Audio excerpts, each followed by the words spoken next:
when we were reflecting on this issue this morning, the 3 points that need to be made in addition to what we have said in the statement, the lengthy and detailed statement we have put out, is that one, a lot of information on this matter has come to us, the leaders of the opposition. This is because there are so many Kenyans out there in the public and private sector who are not just alarmed, but generally deeply frustrated by the way this administration is managing our country.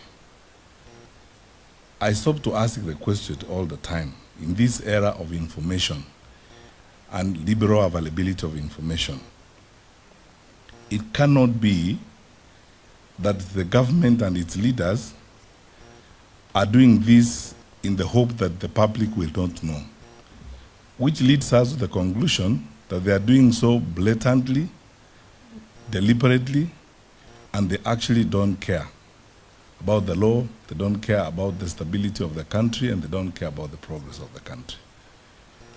Two, it's astounding the level of conflict of interest involved in this matter.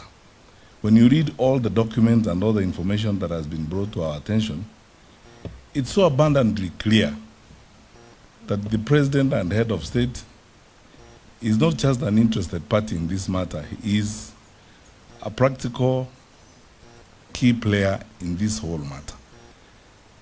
And our president is now faced with that conflict of interest where he needs to choose between being head of state and government and therefore the custodian of the welfare of the people of Kenya and the businessman and the practitioner that he is in the business environment.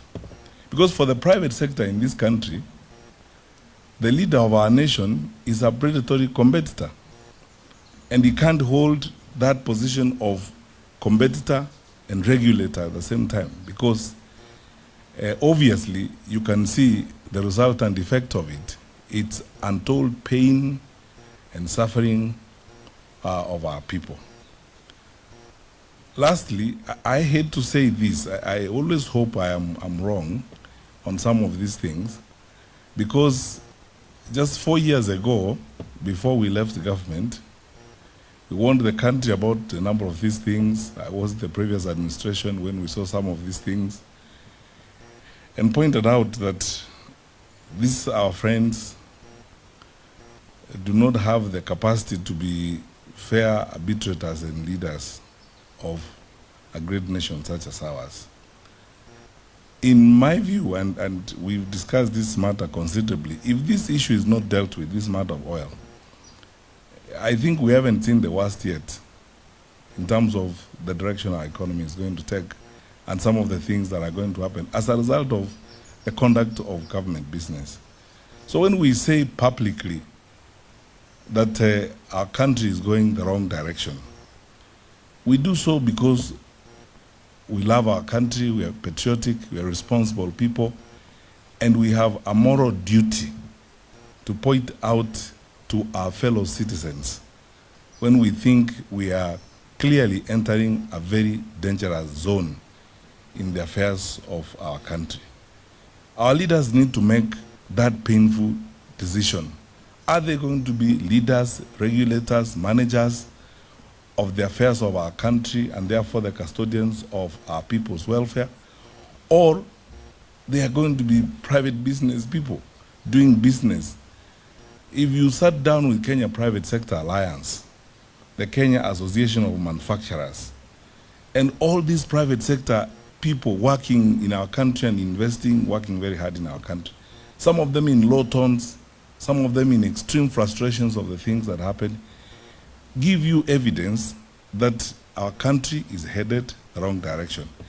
And we are asking these questions not because we are negative about these things, but because we are also alarmed at all these things that are available. And we want to, lastly, on behalf of my colleagues, thank the Kenyans who have given us this information.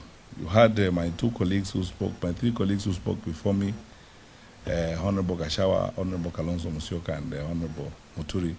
All this information that we have, a lot of it every day is coming to us from Kenyans who are very concerned.